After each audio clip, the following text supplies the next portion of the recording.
Welcome to this week's edition of Ask an MS Expert. I'm John Strum, and I'm the host of the Real Talk MS podcast. Each week, Real Talk MS reaches thousands of people in more than 100 countries around the world with the news that people affected by MS need to know. My wife, Jean, lived with progressive MS for 23 years, so I've had a front row seat experiencing all the ways that MS can impact a family. I'm a past member of the International Progressive MS Alliance Scientific Steering Committee, and currently I serve on the MS Society's Community Review of MS Research Committee. I'm a district activist leader and trustee for the National MS Society, and I chair the Society's California Government Relations Advisory Committee. The MS Society's Ask an MS Expert webcast is designed to give us a place for the MS community to connect and to connect you with experts who are ready to answer your questions on the topics that impact people affected by MS every day. Please feel free to post your comments and questions on Facebook, YouTube, or Twitch. MS Navigators are online throughout today's program, answering questions and connecting you to resources. Studies have shown that multiple sclerosis is prevalent in various ethnic groups, including Black, white, Hispanic, and individuals of Asian heritage. Dr. Lily Jung Henson is joining us today as we explore MS in the Asian American community. We'll look at MS among Asian Americans from diagnosis to treatment. We'll discuss the cultural factors that impact MS treatment, and we'll review advances in MS research in the Asian American community. Dr. Henson is a neurologist who has focused on multiple sclerosis over her 30 years of practice. She's been a principal investigator in many clinical trials involving MS disease-modifying therapies, and today Dr. Henson is the Chief Executive Officer of the Piedmont Augusta Hub in Augusta, Georgia. Welcome, Dr. Henson, and thanks for joining us today. Thank you for having me, John. So, how common is MS in Asian Americans? Well, that is a really complicated question, right? So, and that's why I think further research into the field is so important with respect to MS in the Asian American population. So, if you think about the diversity of the Asian American population, that alone just draws out the amount of work that needs to be done to understand it. So not every Asian is the same. You have Chinese Americans, Japanese Americans, Filipino Americans, Bhutanese or Nepalese Americans, Laotian Americans. And so the different backgrounds that these individual groups have affects the incidence of MS in Asian Americans, number one. Number two, in the past, before the classification of what's known as NMO spectrum disorders, a lot of MS versus NMO, which looks very similar to MS, was frequently interchangeably used. And because NMO was so common in Asians, the real incidence of MS versus NMO, even in the very diverse Asian American population, is very confusing. So that's a long-winded way of saying there's a lot of research that needs to be done to better understand how common it is in an Asian American. Tell me, what's the risk of developing MS in an Asian individual who's born in the United States compared to someone who's born in Asia? Yeah, and that's another great question. So again, just remembering the diversity of Asians, the question is, are you talking about an East Asian, so someone who's ethnic Chinese like me, or someone who is Indian, right, from South Asia, or someone from Southeast Asia like Vietnam or the Philippines. So there is that heterogeneity because of the different groups within what's classified as Asians. But the other piece of it is really around the environmental exposure. So there is a cutoff sometime in the early teens around when someone hits puberty that determines the risk of someone being at a higher risk versus lower risk of developing MS. So I'll give you an example. I was born in Macau, which is in Southeast Asia, and came to the United States when I was 5. I have 2 older sisters who were one who was also born in Macau, but who came to the U.S. when she was 13. And then I have a sister who was actually born in the United States, went back to Macau when she was very young, and then came to the U.S. when she was college age. And believe it or not, even amongst the 3 of us girls, our risk of developing MS is very different. And that is because we know that for those folks who move to the U.S. or to the northern latitudes before puberty, so that was me, versus my sister who moved to U.S. Post puberty, her risk is actually lower than mine. And then for my sister who was born in the U.S. So again, if you think about the risk of developing MS is higher in folks who are born in the U.S., her risk went down because she theoretically went down because she moved to Macau at a very young age, and then did not move back to the U.S. until she was in her college years. So even within a family, the risk of developing MS changes based upon where you were born, when did you come to the U.S., and that cutoff is right around puberty. What about the disease course itself? Are there differences in the initial MS symptoms among Asian Americans? Well, so that's interesting. And again, with the proviso of the diversity of the group, MS seems to be, and again, MS versus NMO. So we're talking about multiple sclerosis in particular. In the Asian population, optic nerve involvement, so visual symptoms, blurring of vision, loss of vision, as well as spinal cord symptoms. So spasticity, bowel and bladder symptoms, difficulty with limb movement and sensation is more common among Asian Americans. Are there particular challenges that exist when it comes to diagnosing MS in Asian Americans? Oh, absolutely. So first of all, again, the proviso about diversity, but then also in terms of access to care. So, for example, if you look at the Japanese American community, a big portion of the Japanese American community in the U.S. Are not immigrants. They are 2nd, 3rd, 4th generation American, versus perhaps the Nepalese or the Laotians, who are 1st generation primarily.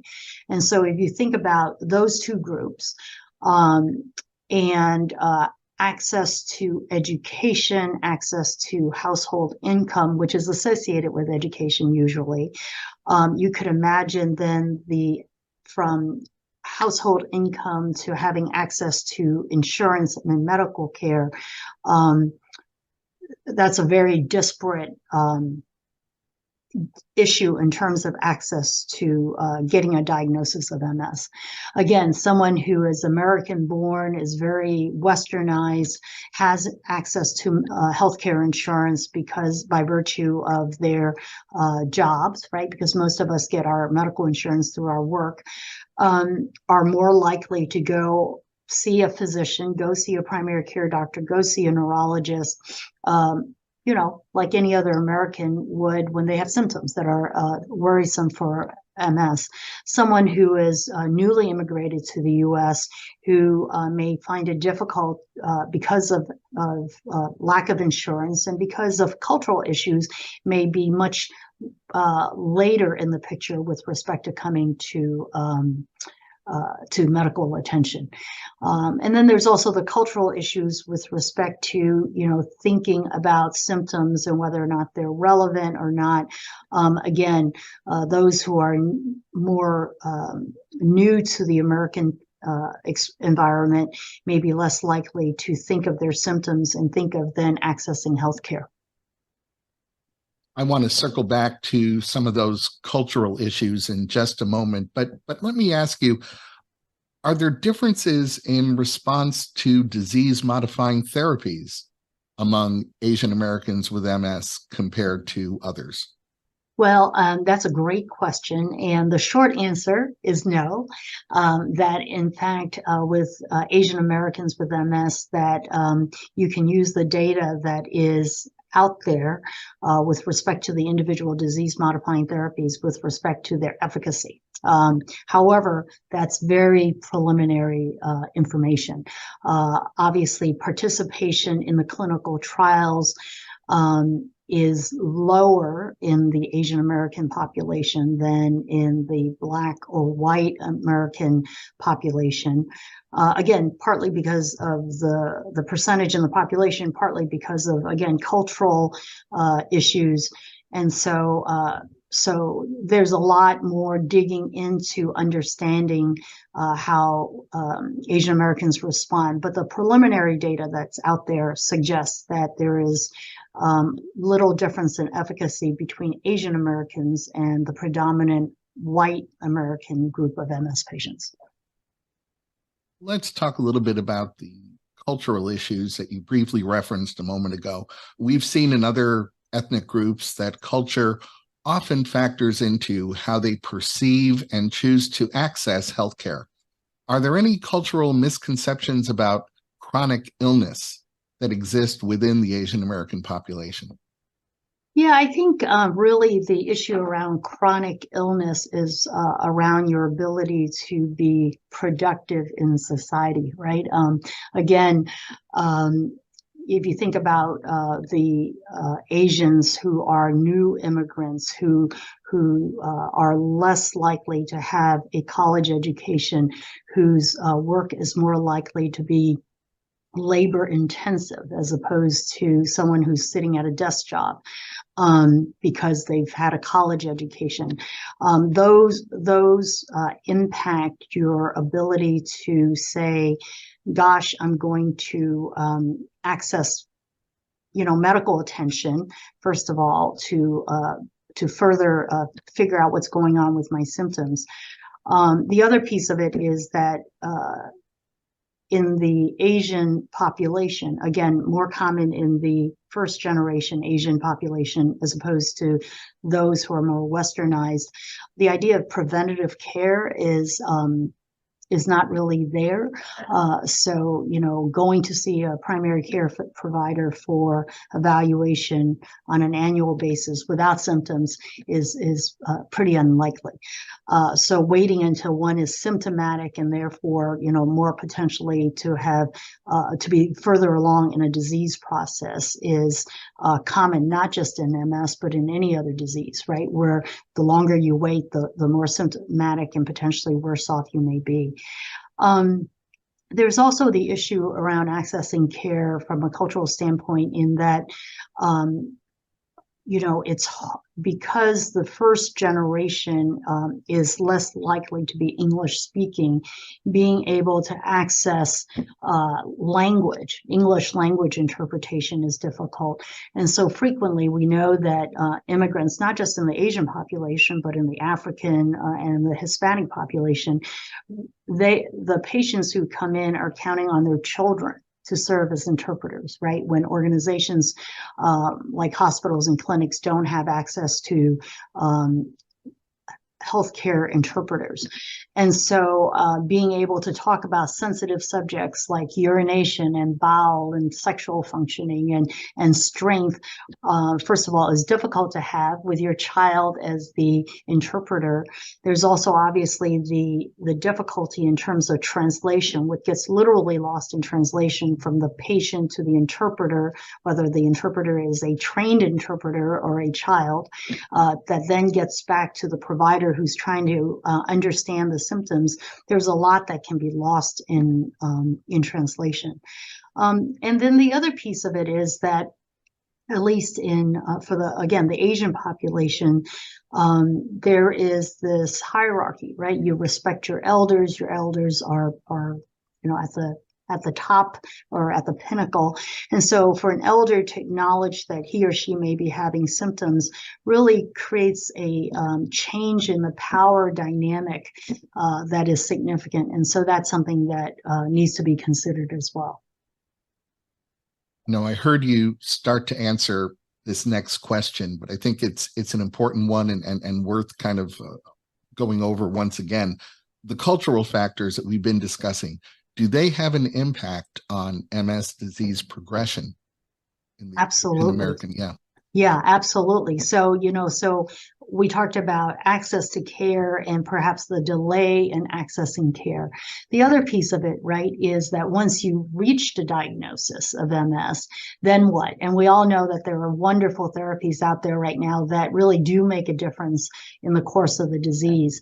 So, but we do know, and we talk to our patients about this all the time, that time is brain. And the sooner you get on disease modifying therapy, the better off you are.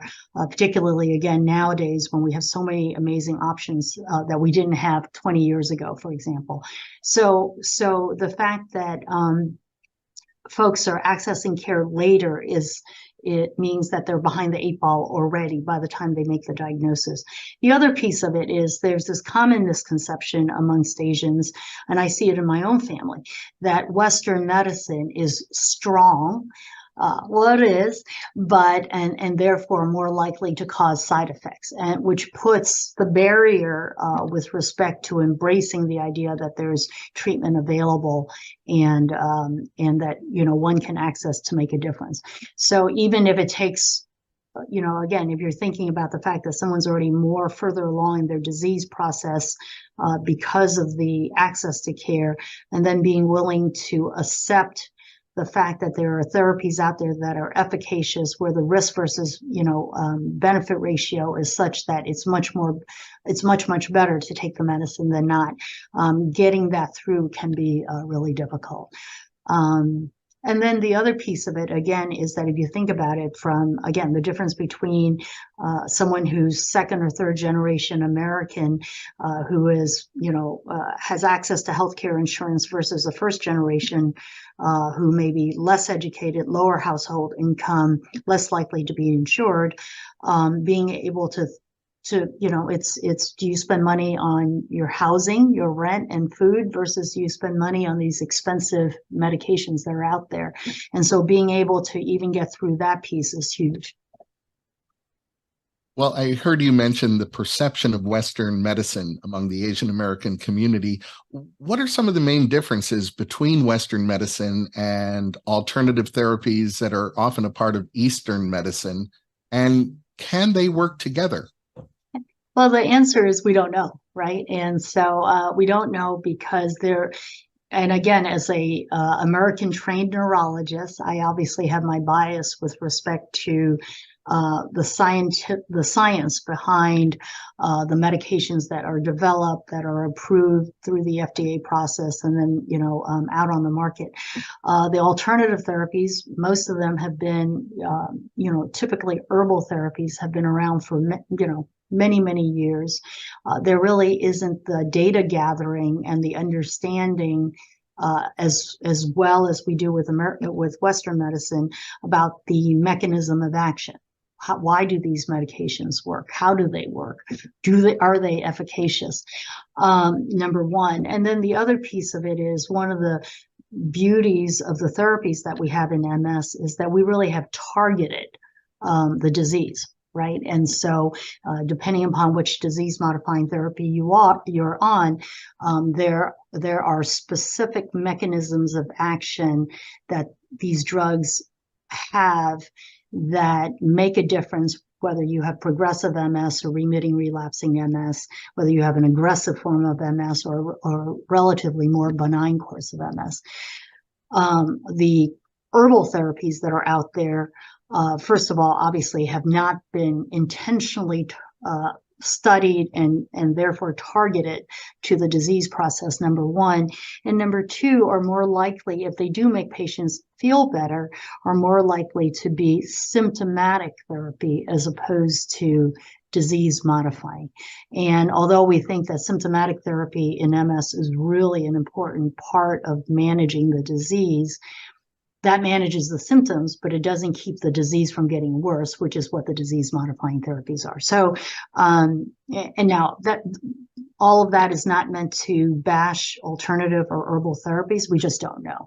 We don't have the science to understand and therefore compare to the therapies that are out there in Western medicine. And the advantage for Western medicine is we have the data. We've done the studies in thousands and thousands of patients. And in the case of MS, it's specifically targeted to a particular mechanism of action.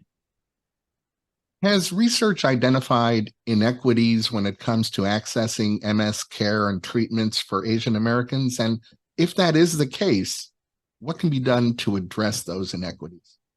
Yeah, so there's relatively little research out there on the topic of MS and Asian Americans.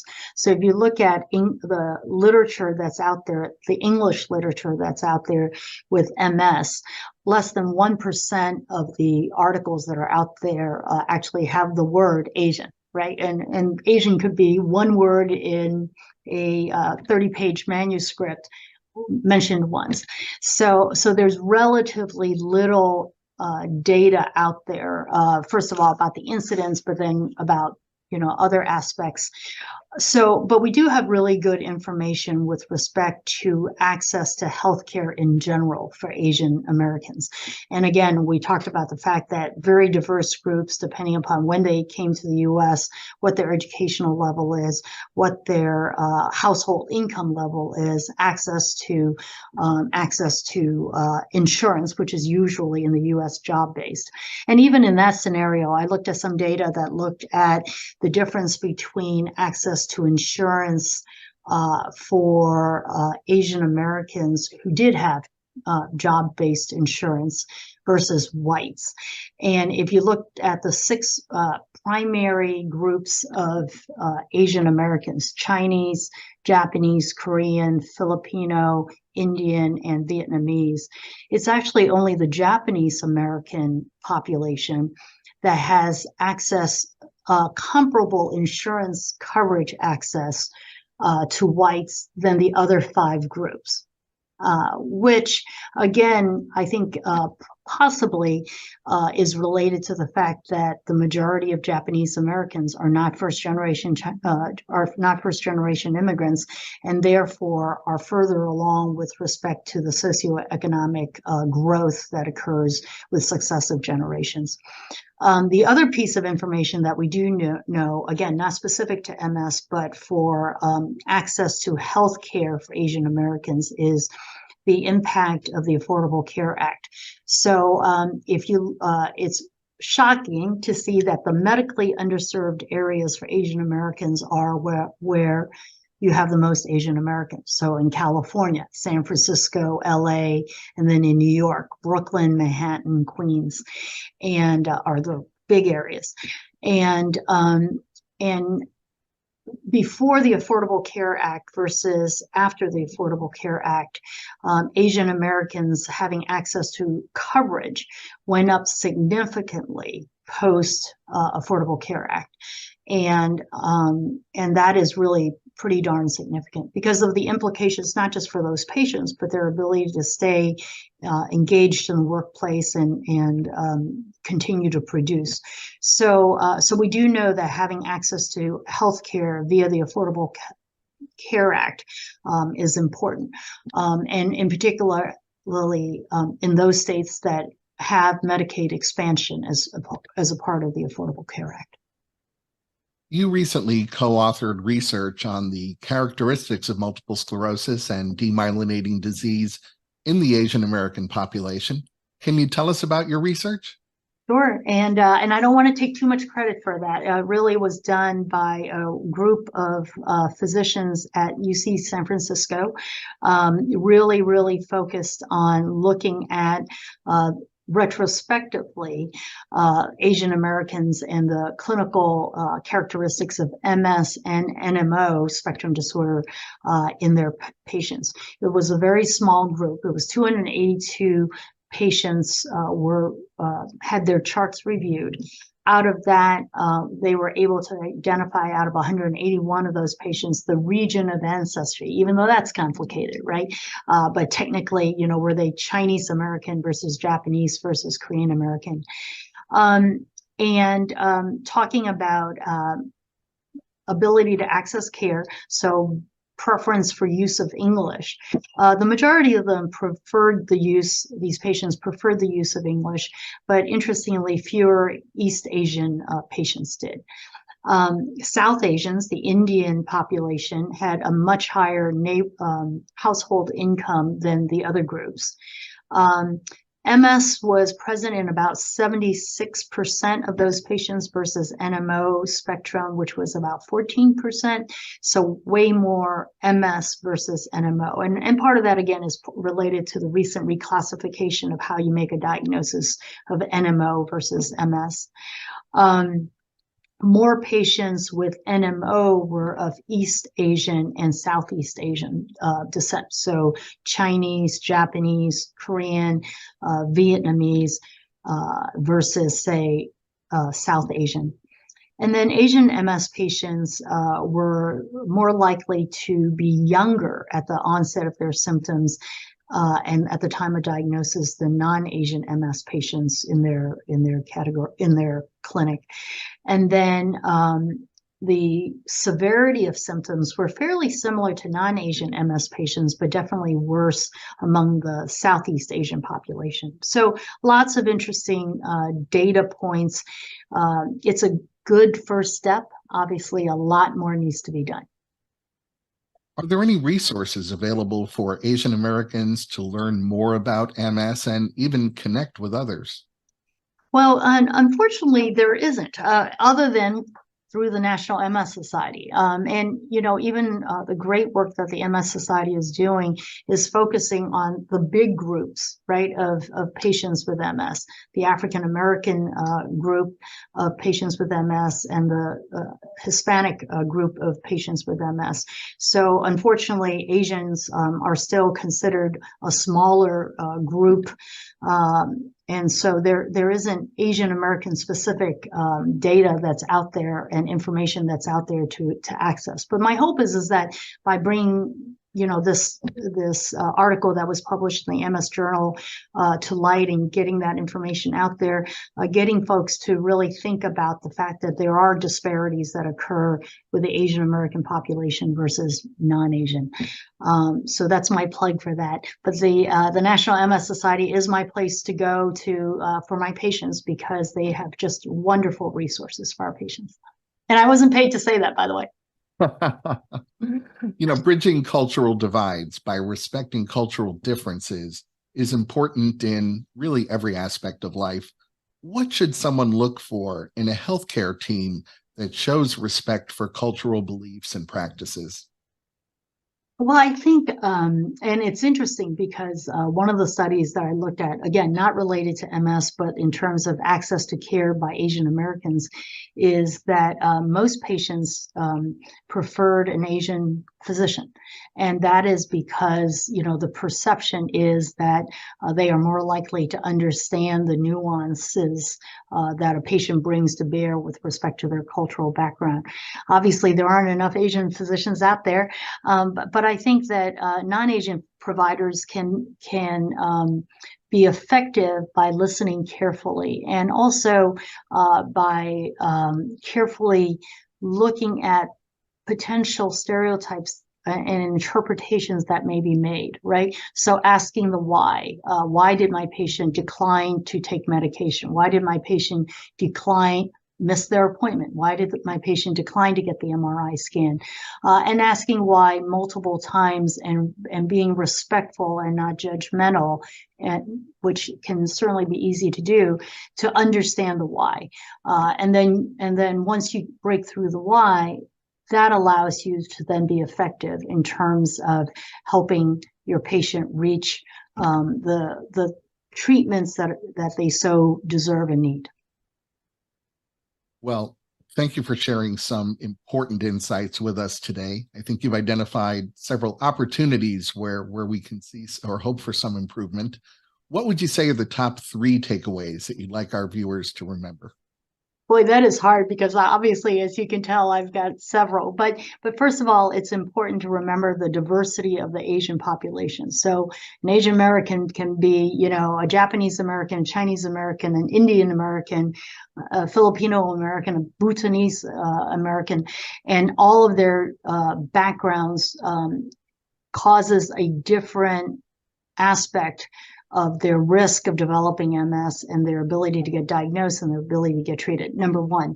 Number two, it is good to know that thus far, we believe that disease-modifying therapies are equally efficacious in Asians as they are to whites. So not having, the depth of data that we would like should not be a barrier to offering disease-modifying therapy to our Asian American patients.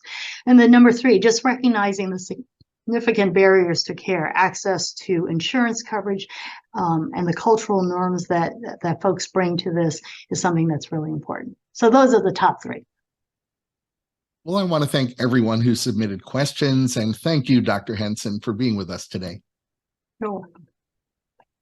Before we close, I want to remind you that the National MS Society's MS Navigator team is your best partner when it comes to connecting you to the very best information and resources on living with MS.